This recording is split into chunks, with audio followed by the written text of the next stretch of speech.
హరిః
గురుర్బ్రహ్మా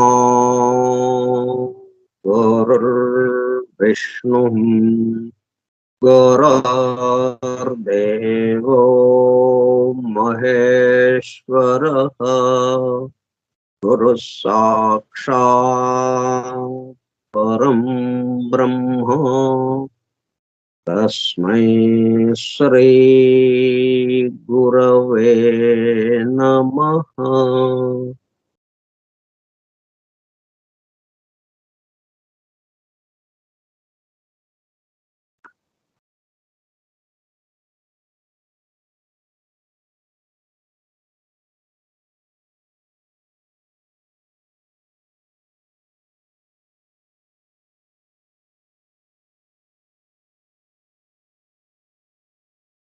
వాసుదేవ హల్లెలూయా.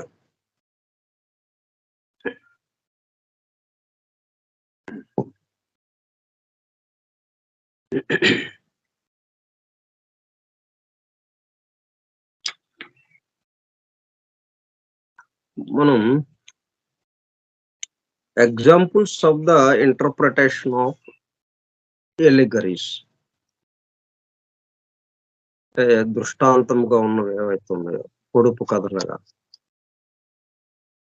వాటి యొక్క అంతరార్థాన్ని గురించి వివరించడానికి కొన్ని ఉదాహరణలు, కొన్ని సంఘటనలు, కొన్ని సన్నివేశాలు తీసుకున్నారు. బైబిల్లో తెలుపబడిన కొన్ని సన్నివేశాలు తీసుకుని దాంట్లో ఉన్న అంతరార్థం ఏంటి అన్న విషయానికి, స్వస్థత క్రియలు ఎలా జరుగుతున్నాయో దాని ద్వారా మనకి అర్థమవుతుంది.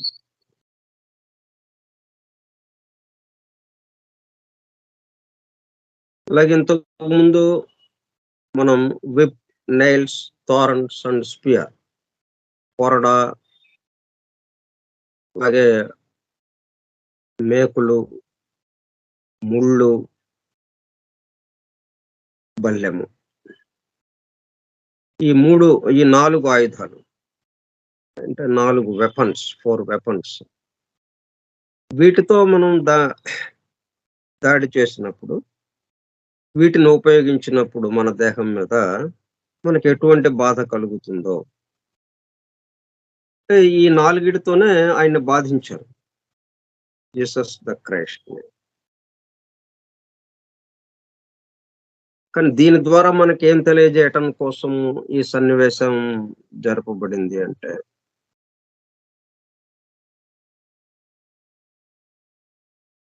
మనం సత్యం కేసి వెళ్ళటానికి, దానికన్నా ముందు సత్యం సంగతి తర్వాత, ముందు అసలు మనం దేంతో ఉన్నాం? మనం బాధలతో ఉన్నాం. అన్ని గుచ్చుకుంటున్నాయి, ముళ్ళు గుచ్చుకుంటే ఎటువంటి బాధ కలుగుతుందో అటువంటి రోజువారీ జీవితంలో మనకి అనేక సంఘటనలు, ఇతరులతో మన వ్యవహారాల్లో గుచ్చుకున్నట్టుగా కొన్ని సన్నివేశాలు జరుగుతున్నాయి. కొరడా దెబ్బల్లాగా కొన్ని జరుగుతూ ఉన్నాయి.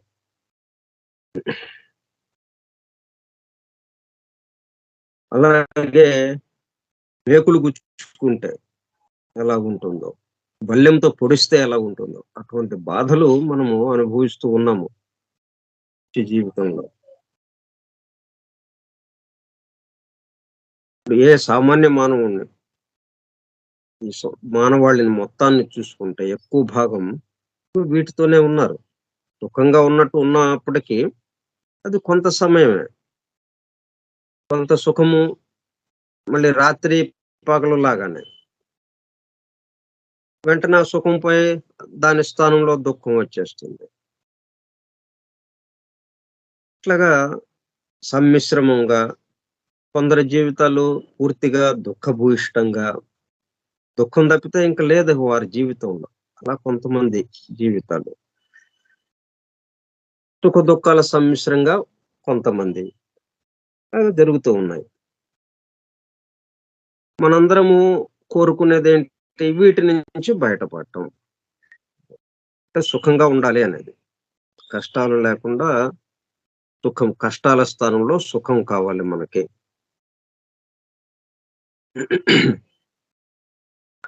ఇక్కడ ఈయన దీన్ని అనుభవించటం ద్వారా, ఈయన్నే ఈ వెపన్స్‌తో శిక్షించడం ద్వారా మనకేం తెలియజేస్తున్నారు?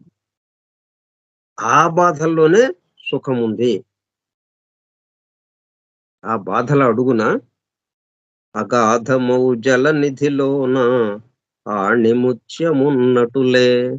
మనకి 'దేవదాస్' సినిమాలో ఒక పాట ఉంది. అద్భుతమైన పాట. అన్నీ అక్కడే ఉంటాయి. శోధించి సాధించాలి అన్నట్టుగా చెప్పుకుంటాడు. అగాధమౌ జలనిధిలోన ఆణిముత్యమున్నటులే శోకాల మరుగున దాగి సుఖమున్నదోయ్. శోకాల మరుగున దాగి సుఖమున్నదోయ్. అటువంటి పాట చూడండి అది. ఎంత ఈ రహస్యము, నిగూఢము అని మనం ఏదైతే ఇక్కడ వివరించుకోవడానికి ప్రయత్నం చేస్తున్నామో, అది అలవోకగా ఒక చిన్న పాటతో, చిన్న చిన్న చిన్న పదాలతో మనకది బాహాటంగా చెప్పాడది మనకి. ఆ విషయాన్ని మనం ఇప్పుడు ఇక్కడ చెప్పుకుంటున్నాం.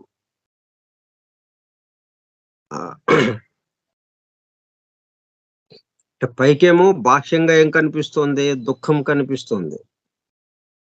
కానీ శోకాల మరుగున దాగేముంది? సుఖమున్నది. ఇక్కడ మనం ఏం చెప్తున్నాం అంటే సత్యం ఉన్నది. ఆ దైవం ఉంది. దైవం ఉన్నాడు అన్నట్టుగా. కాబట్టి నాకు ఈ దుఃఖం వచ్చింది, దుఃఖం తొలగించు అన్నది కాకుండా, ఈ దుఃఖాల అడుగున ఉన్నటువంటి దైవాన్ని మనం దర్శించటం. దాంతో ఏమవుతుంది? దుఃఖము దైవంగా మారిపోతుంది. శోకము సుఖంగా మారిపోతుంది. సముద్రము ఆణిముత్యంలాగా అయిపోతుంది మనకి. ఆణిముత్యం. అట్లాగా ఆ విషయం మనకి వివరించడం కోసం ఈయన దాన్ని అట్లాగా అనుభవింపజేసుకున్నాడు తన మీద. అంటే మనందరికీ ఒక సందేశం ఇవ్వడం కోసం శాశ్వతంగా ఎల్లప్పుడూ దీని వైపు ఎవరైతే చూస్తారో, దీని అంతరార్థం ఏంటి అని ఎవరైతే గ్రహించడానికి ప్రయత్నం చేస్తారో వాళ్ళందరికీ ఆ శోకాల మరుగున దాగినటువంటి సుఖము దర్శింపజేస్తున్నాడు. చేయటం కోసం ఇది జరిగింది అని. మరి ఇప్పుడు ఇంకొక ఉదాహరణ తీసుకున్నారు. The rose and the cross. అంటే క్రాస్ చాలా ప్రాముఖ్యం వహిస్తుంది దీంట్లో. జీసస్ ద క్రైస్ట్ జీవితంలో.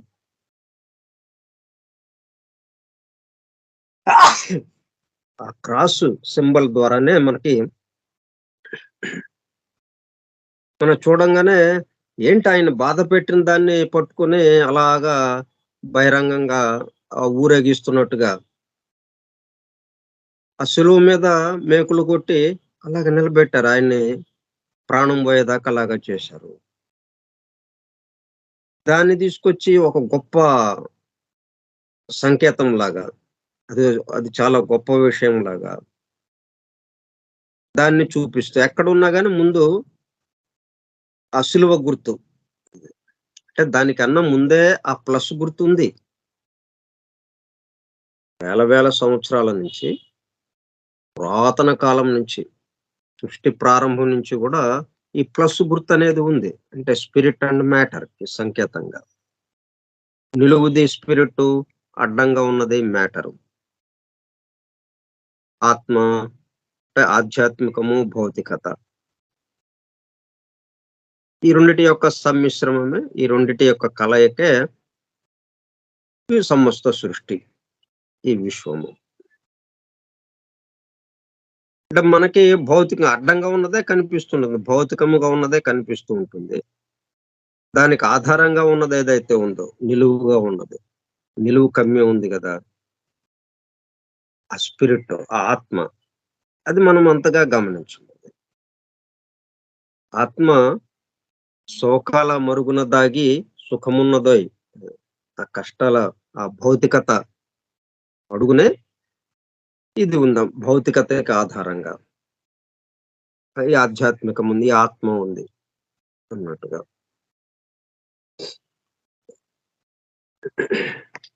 ఆ విషయం మనం గమనించడం కోసం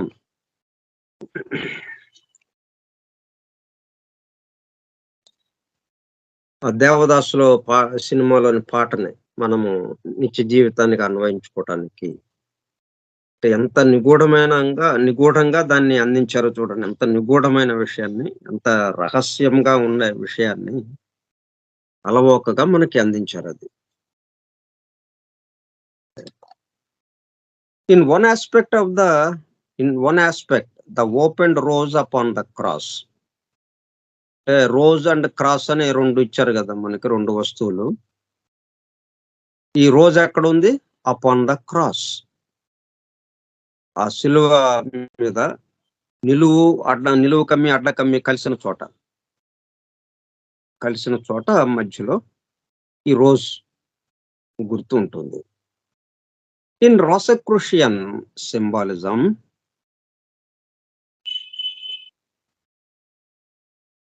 ఇది ఆహ్, ఫ్రీమాసనరీకి సంబంధం లేకుండానే ఆహ్, క్రీస్తుకి సంబంధించిన విషయంగా, క్రైస్తవంకి సంబంధించిన విషయంగా క్రీస్తుని క్రీస్తుతో తాదాత్మ్యం చెంది ఆయన రాసక్రూషియన్ అన్నాయన. ఈ rose and cross, rose and cross అన్న సింబల్స్‌ని తీసుకొచ్చి దానితో ఇప్పుడు ఎట్లాగైతే పైన మనము విప్పు, నెయిల్స్, థార్న్స్ అండ్ స్పియర్ ఈ 4 రకాలు చెప్పుకున్నాము. వాటి యొక్క అంతరార్థం ఇది. రోజు యొక్క అంతరార్థం ఇది. క్రాస్ యొక్క అంతరార్థం ఇది. అని అవి ఏమేమైతే చెప్తుందో దాన్ని ఒక నాటకంలాగా ఆయన ప్రదర్శించి మొత్తం అందరి మీద ఆహ్, దివ్య వెలుగుని ప్రసారం చేయటం. అలా చేసాడాయన. ఆయన దాని ప్రకారము ఈ రోజ్ అండ్ క్రాస్ అంటే ఏంటి? దాంట్లో ఉన్న అంతరార్థం ఏంటి? దేనికి సంకేతంగా అవి వాడబడ్డాయి. ఒకదానికి సంకేతంగా నిలబడ్డాయి ఇవన్నీ. మొత్తం అన్నీ గూడా సంకేతాలు. ఒక చుక్క ఉంది అంటే అదొక సంకేతం. మనము 'సీక్రెట్ డాక్టర్‌కి' ఆధారమైనటువంటి 'ద బుక్ ఆఫ్ ధ్యాన్' అనే తాళపత్ర గ్రంథాన్ని చూస్తే మొట్టమొదటగా తెరవంగానే ఏముంది? ఖాళీగా ఒక బ్లాక్ బ్యాక్‌గ్రౌండ్‌గా.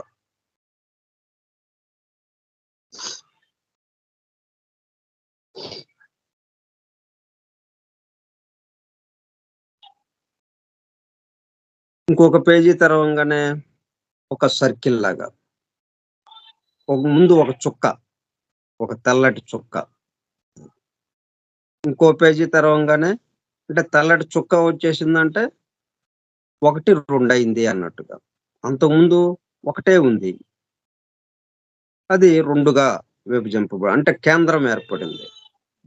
కేంద్రం ఏర్పడింది అంటే డిఫరెన్షియేషన్ వచ్చేసింది. అంటే భిన్నత్వము వచ్చింది. అంటే మొత్తము కేంద్రముగా ఉన్నది కాస్త ఒక చోటకి చేరింది అది కేంద్రం.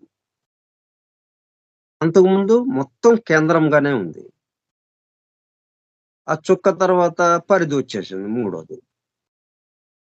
అట్లా స్టెప్ బై తర్వాత అడ్డగీత, నిలువు గీత. తర్వాత ఏమొచ్చింది? నిలువు గీత వచ్చింది. తర్వాత అడ్డగీత వచ్చింది. ఒక సర్కిల్ యొక్క నిలువు గీత అంటే వ్యాసము, అడ్డగీత వ్యాసము, అట్లాగే నిలువు గీత కూడా. అప్పుడు సర్కిల్ ఏమవుతుంది? 4 భాగాలు అవుతుంది. ఒక్కొక్కటి 90 డిగ్రీలతో ఉన్నటువంటి fourth part of a circle. 90 degrees are the fourth part of a circle. అట్లా 4 90లు 360 డిగ్రీలతో ఈ నిలువు గీత, అడ్డగీత వచ్చినాయి. అట్లా స్టెప్ బై స్టెప్ గా ఆ బుక్ ఆఫ్ ధ్యాన్ తాళపత్ర గ్రంథంలో ఉందన్నమాట. ఇది క్రాస్. అప్పటి నుంచి ఉంది. అంటే సీక్రెట్ డాక్టర్లు ఇచ్చారంటే అంతకు ముందు ఉన్నట్టు ఉంది కాబట్టి కదా. సీక్రెట్ డాక్టర్లో ద సీక్రెట్ డాక్టర్లో ఇవ్వబడ్డ విషయాలన్నీ కొత్తగా ఇచ్చినవి కాదు కదా. అంతకు ముందు ఎప్పుడెప్పటి నుంచో ఉన్నవి. వాటన్నిటిని ఒక చోటకి తీసుకొచ్చి సైన్స్ పరంగా దాన్ని శాస్త్రీయ పరంగా దాన్ని చక్కగా వివరిస్తూ మనకు అందుబాటులోకి తీసుకొచ్చారు. అట్లా దాన్ని తీసుకుని ఈ రాసక్రూషియన్ అంటే క్రీస్తు మతం, క్రీస్తుది ఏమైంది అప్పుడు? ఆ క్రాస్‌నే సింబల్‌గా చేసుకుని ఆయన ఆ క్రాస్ మీద ఈయన్ని సిలువ వేయటం జరిగింది.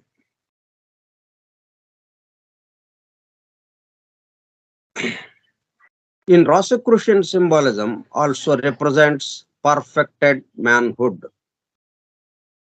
Rose upon the cross అన్నది ఏం తెలియజేస్తుంది? Perfected manhood. అక్కడ సిలువ వేయబడేటప్పుడు కల్లా దాంట్లోనే ఉంది.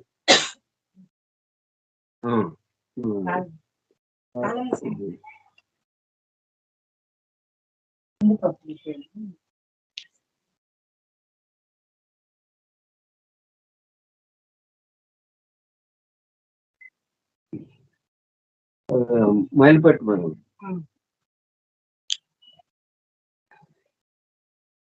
పర్ఫెక్టెడ్ మ్యాన్హుడ్ పరిపూర్ణ మానవుడు. ఆ విధంగా సిలువ వేయబడితే ఏం జరుగుతుందన్నమాట? పరిపూర్ణ మానవుడు అన్నదానికి ఇది సింబల్ గా ఉంది. అట్లాగని మనం సిలువ వేసేసుకుంటే పర్ఫెక్ట్ గా అయిపోతామని కాదు. అది ఒక సింబల్ గా, ఒక సంకేతంగా ఇచ్చారు. ఎందుకంటే రోజు ఏం తెలియచేస్తుందో, అలాగే క్రాస్ ఏం తెలియజేస్తుందో ఆ వివరాలు మనం తెలుసుకుంటే అప్పుడు ఏంటి దాని యొక్క విషయం తెలుస్తుంది మనకి.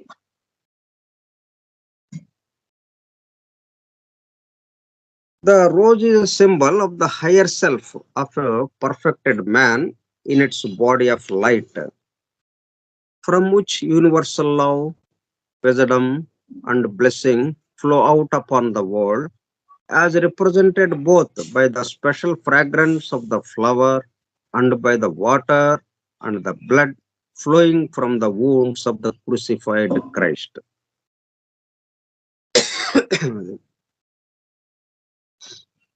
దీన్ని మనం ఏం చేస్తుంటున్నాం అంటే క్రీస్తు బాధించారు క్రీస్తుని, దాని మీద మేకులు కొట్టి అక్కడి నుంచి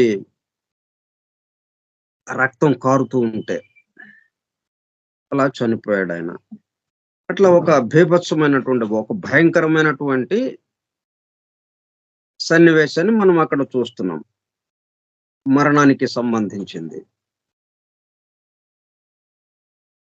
కానీ అక్కడ కొంచెం లోతుకు వెళ్ళి చూసేటప్పుడు కల్లా ఆ అగాధమైనటువంటి ఆ జలనిధి లోపలికి శోధించి సాధించే ఏంటి ఆణిముత్యం. అలాగే శోకాలు, ఆ దుఃఖాల మరుగున ఏముంది? సుఖమున్నది. ఇట్లా వీటి యొక్క అసలైన ఆ సింబాలిజం ఏంటి? ఆ సంకేతం ఏమిటి? ఏం తెలియచెప్పడం కోసం ఇవి మనకి ఈ విధంగా ఆయన్ని అలా చేయవలసి వచ్చింది. ఆయన ఆ విధంగా ఎందుకు చేయించుకున్నారు? అక్కర్లేదంటే ఆగిపోతుంది. అలా బాధపడాల్సిన అవసరం లేదాయన.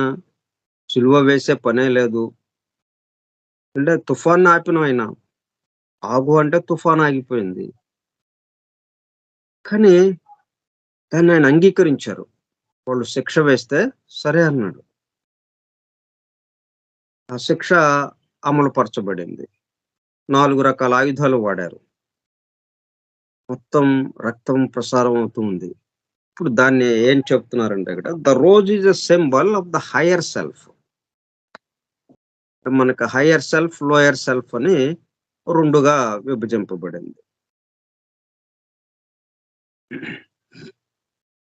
అంటే 1, 2 అయింది కదా! అంతకుముందు చుక్క లేదు.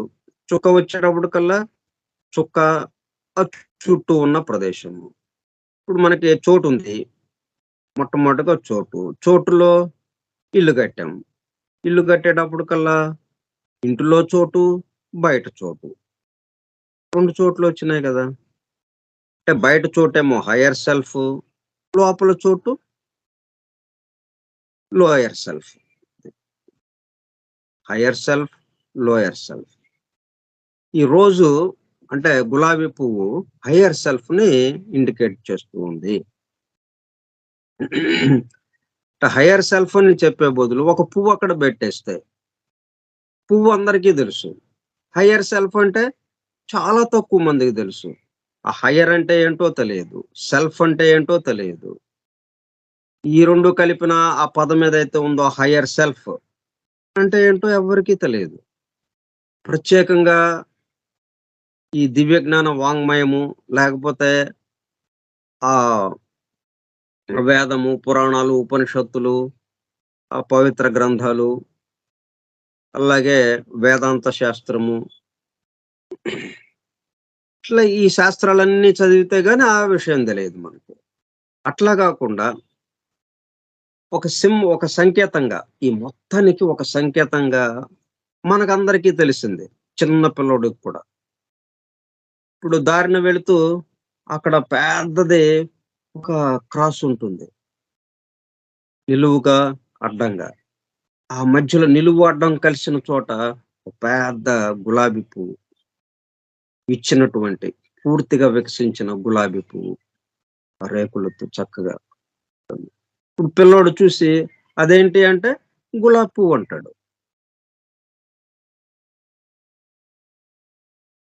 కాబట్టి ఆ గులాబీ పువ్వుని దేనికి సంకేతంగా వాడారు? Hire self. అదే హైయర్ సెల్ఫ్ అని అక్కడ రాస్తే ఏంటదంటే తెలీదంటాడు. ఎందుకంటే ఆ భాష రావాలి ముందు. అది ఏ భాషలో ఉందో. మన భాషలో ఉంటే సరే ఉన్నత ఆత్మ అని అంటాం. ఉన్నత ఆత్మ. ఏంటో ఆ ఉన్నతం ఏంటో, ఆత్మ ఏంటో. అది ఎంతో తెలిస్తే గాని ఆ విషయం తెలీదు. అందుకని మన వాళ్ళేం జేశారు, పవిత్ర గ్రంథాల నిండా ఈ పద్ధతులు ఇచ్చారు మనకి. అన్ని సంకేతమయాలుగా. కొంచెం దాని వెనక చూస్తే దాంట్లో ఉన్న విషయం తెలిసిపోతుంది. పైకి అక్కడే ఉంది దాని యొక్క విషయం. కానీ బాహాటంగా బయటికి మేము బాహ్యంగా మాత్రం మనకందరికీ తెలిసేదేదైతే ఉందో అవి పెట్టారక్కడ. దానికి ఇంటీరియర్‌గా వెళితే, లోపలికి వెళ్తే దాంట్లో కలిసిపోయే ఉంది. దాని అడుగునే ఉందది. అసలైన దేనికి సంకేతంగా అది వాడారో ఆ విషయం అక్కడే ఉంది. బట్ ఇప్పుడు రోజ్ అన్నది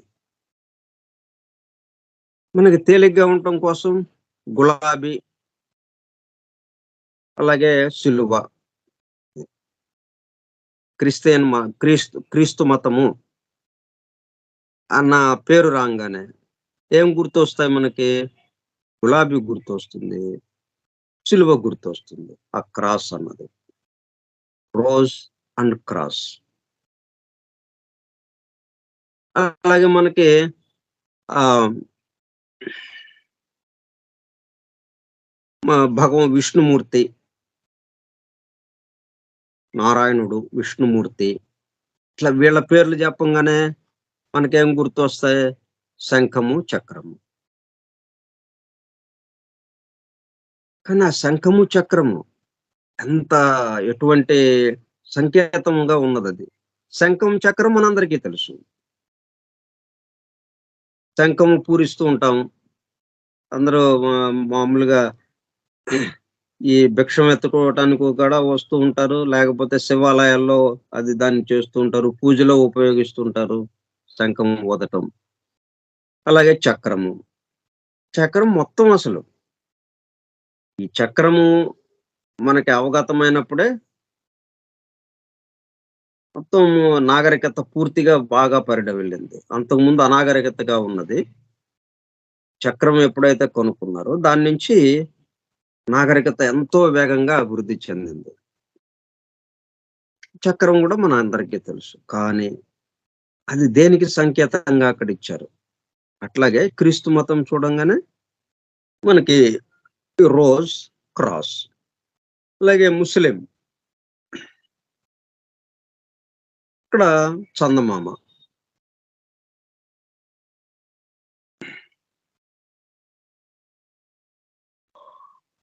అది గుర్తుగా ఉంటుంది చందమామ మనకి. మసీదు, మక్కా మసీదు సంబంధించిన బొమ్మ, దానిపైన చందమామ, నెలపొడుపు చందమామ, నెలపొడుపు.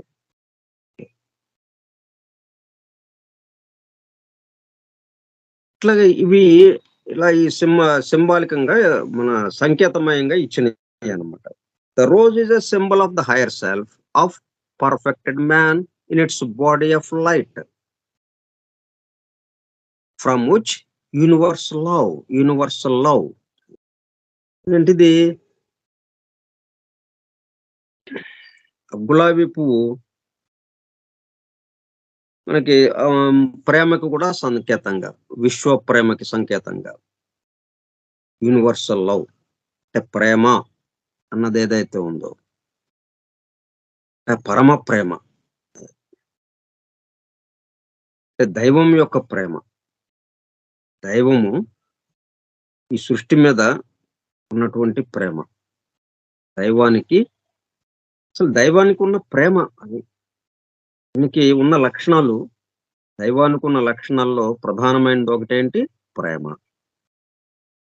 ఆ ప్రేమకి ఇంకా హెచ్చు తగ్గులు, తనవారు బయటవారు ఇట్లా ఏమి లేదు. సూర్యుడు అందరి మీద కిరణాలను ప్రసారం చేస్తున్నట్టుగా, అందరికీ వెలుగుని ప్రసారం చేస్తున్నట్టుగా, సమస్తానికి ఇట్లా అందరి మీద, ఈ సృష్టి జీవులందరి మీద, ఈ సృష్టి మొత్తం విశ్వమంతటికి ప్రేమను వర్షింపజేస్తున్నాడు ఆయన ఒక ప్రధానమైన లక్షణం. అదే ఈ రోజ్ అన్నది తెలియచేస్తుంది. ఎందుకు అంటే ఈ రోజు చక్కగా పరిమళం, అలాగే రంగు, ఆ గులాబీ రంగు దేనికి సంకేతము? ఆరోగ్యానికి సంకేతం. అరచేతులు గులాబీ రంగులో ఉన్నాయనుకోండి, గులాబీ రంగులో ఉన్నాయంటే అర్థం ఏంటి? రక్తము నార్మల్ స్టేజ్ లో ఉంది అని. ఉండవలసినంత రక్తంలో ఉండాల్సిన విషయాలన్నీ కూడా చక్కగా ఉన్నాయి. పూర్తిగా ఆరోగ్యంగా, బలంగా ఉన్నాడు ఆ వ్యక్తి అన్నది తెలియజేస్తూ ఉంటుంది గులాబీ రంగు. మొత్తం 4 రంగులు ఉంటాయి అరచేతులు. తెల్లగా ఉందనుకోండి, పాలిపోయినట్టుగా, అంటే రక్తం చాలా తక్కువగా ఉందన్నమాట. అంటే రక్తంలో ఉండాల్సిన ఎర్ర రక్త కణాలు, తెల్ల రక్త కణాలు, ఇంకా రకరకాలు ఏవేవైతే ఉన్నాయో వాటిల్లో ఉండవలసినవి బాగా తగ్గటం వల్ల అరచేయి తెల్లగా అయిపోతుంది. అంటే అరచేతులు చూసి మనము అతని యొక్క శక్తిని, బలాన్ని, అతని యొక్క స్వభావాన్ని ఇవన్నీ చెప్పేసేయొచ్చు. ఎందుకంటే రక్తం తెలియజేస్తూ ఉంటుంది అది. రక్తం యొక్క స్థితిని అరచేయి తెలియజేస్తూ ఉంటుంది. రక్తం యొక్క స్థితిని బట్టే అతని యొక్క స్వభావము, ఆలోచన విధానము అంటే ఆలోచన విధానాన్ని బట్టి ఆ రక్తం అలాగా ఉందనుకోండి. అతని స్వభావము, ఆలోచన విధానం, వ్యవహరించే తీరు అవన్నీ అతనికి ఏ ఆలోచన విధానం ఉందో, అతని స్వభావం ఏమిటో దానికి అనుగుణంగా ఈ రక్తం మారిపోతుంది. దా ఆ రక్తానికి అనుగుణంగా ఈ అరచేయి ఉంటుంది. ఇక్కడ ఒకదాని నుంచి ఒకటి. ఈ అరచేతిలో ఈ రంగు ఉండటానికి కారణం ఏంటి? అతనికి అతని దేహంలో ప్రవహిస్తున్నటువంటి రక్తం యొక్క విశేషం. మరి ఆ రక్తం ఎలాగా వచ్చింది ఎలాగా? అంటే అతనికి ఉన్నటువంటి స్వభావం బట్టి. ఆ స్వభావం ఎలాగొచ్చింది? అతను అంతకుముందు చేసిన పనుల యొక్క ఫలితంగా, ఆ కర్మ ఫలాలు అనుభవించటానికి వీలుగా అది ఏర్పడింది. సో, ఒకదానికొకటి లింకుగా ఉంటుంది. అంటే కాజ్ అండ్ ఎఫెక్ట్ లాగా. కాబట్టి రోజ్ అన్నది పూర్తి ఆరోగ్యవంతమైనది. అందుకే పర్ఫెక్టెడ్ మ్యాన్. పరిపూర్ణ మానవుడిని తెలియచేస్తుందది. Higher self. అది కూడా మళ్ళీ హయ్యర్ సెల్ఫ్. ఉన్నతాత్మని తెలియజేస్తుంది. అంటే మనకు హయ్యర్ ట్రయాడ్, లోయర్ క్వాటర్నరీ అలాగా ఉన్నాయి గదా! భౌతికత, ఆధ్యాత్మికత. హయ్యర్ సెల్ఫ్‌ని రోజు తెలియచేస్తూ ఉంటుంది. Of perfected man in it's body of light వెలుగుతో నిండి ఉందది. రోజ్ అన్నది. From which universal love, wisdom and blessing flow out upon the world. ఎందుకు ఇచ్చారు ఆ సంకేతాన్ని? దాని నుంచి ఏం ప్రసారం అవుతుంది? విశ్వప్రేమ. విజడం అంటే దైవము, జ్ఞానము. జ్ఞానము అంటే దైవము. విజ్ఞానం అంటే వాటి గురించిన విషయాలు. జ్ఞానము, విజ్ఞానము అని 2 మాటలు మనకు వస్తూ ఉంటాయి. ఎక్కడ నాలెడ్జ్ అని వచ్చినా గాని వాటిని గురించినటువంటి అంటే రూపమునికి సంబంధించింది అన్నట్టుగా. మనం ఏదైనా గాని రూపం వరకే చెప్పుకోగలం. రూపానికి ఆధారమైన చైతన్యాన్ని మనం చెప్పుకోవటానికి ఏమి లేదు మనకి మన దగ్గర. అది చెప్పబడటానికి లేదు. Unspeakable, unthinkable. ఆలోచించటానికి అయ్యేది కాదు. చెప్పడానికి అయ్యేది కాదు. ఊరికే ఇలా ఉందని అనుకుంటాం. ఇలా ఉందని అన్నామంటే అది రూపానికొచ్చేస్తుంది. ఆ ఉపాధికొచ్చేస్తుంది.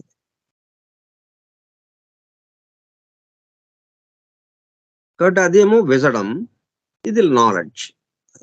ఇక్కడ ఈ రోజ్ ఏం చేస్తుంది? ఈ గులాబీ పువ్వు విరిచిన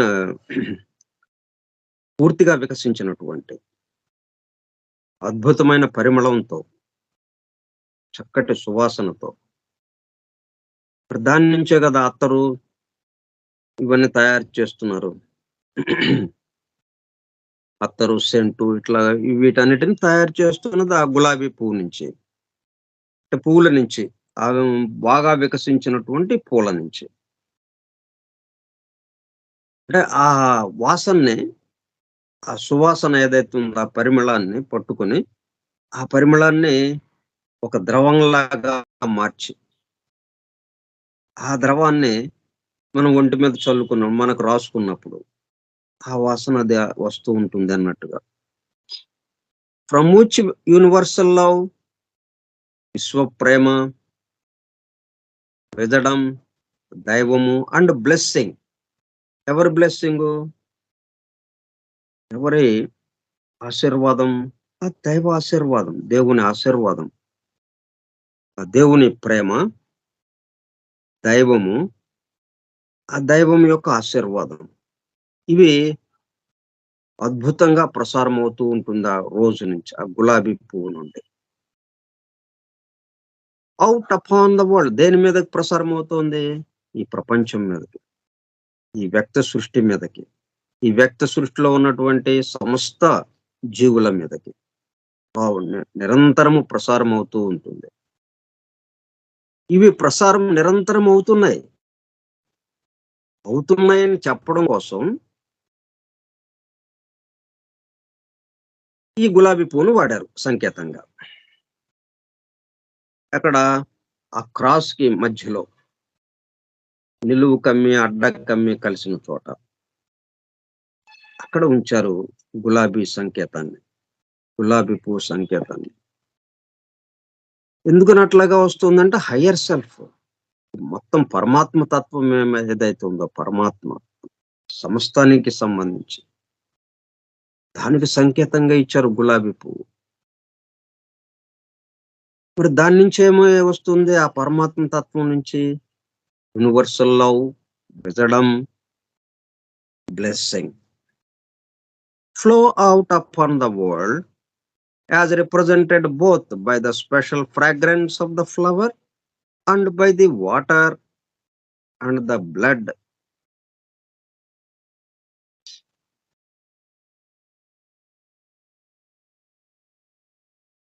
A fragrance of the flower దానికి సంబంధించినటువంటి అద్భుతమైనటువంటి ఒక పరిమళం, అక్కడ సువాసన అలా వ్యాపిస్తూ ఉంటుంది. దాని చుట్టూ కొంచెం దూరంగా ఉన్న మనం ఇటు ఎక్కడో వెళ్తుంటే గులాబీ వాసన వచ్చింది. అక్కడ గులాబీ పువ్వు ఉంది దూరంలో అన్నట్టుగా చక్కటి పరిమళం వస్తూ ఉంటుంది. ఆ పరిమళాన్ని తెలియజేయటానికి రెండోది and by the water and the blood flowing from the wounds of the crucified Christ.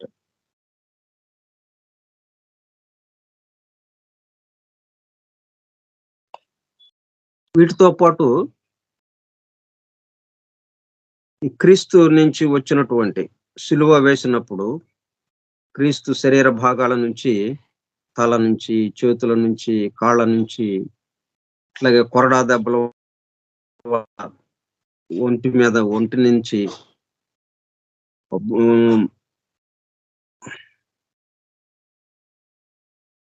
అలాగే స్పియర్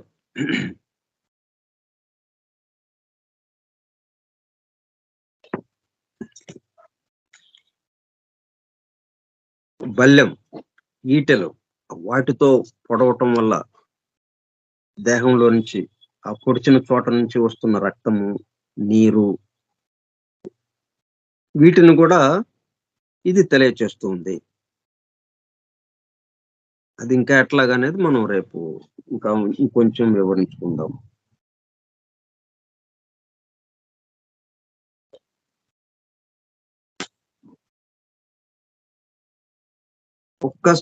ఒక్కసారి జరిగిన సంఘటన అది.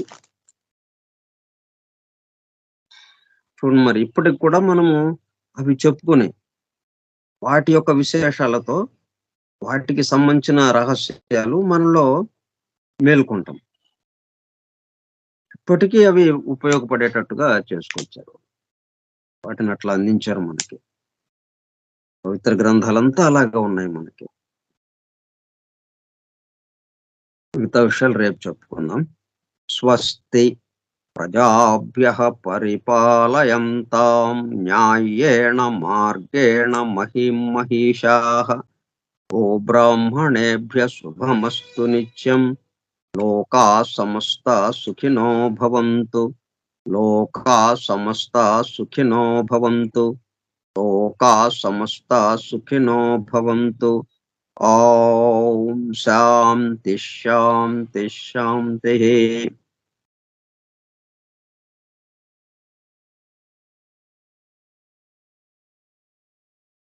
ఓపికగా ఉన్నటువంటి సోదర సత్యాన్వేషక బృందములకు ధన్యవాదములు. Thank you all. Vasudeva. Hallelujah.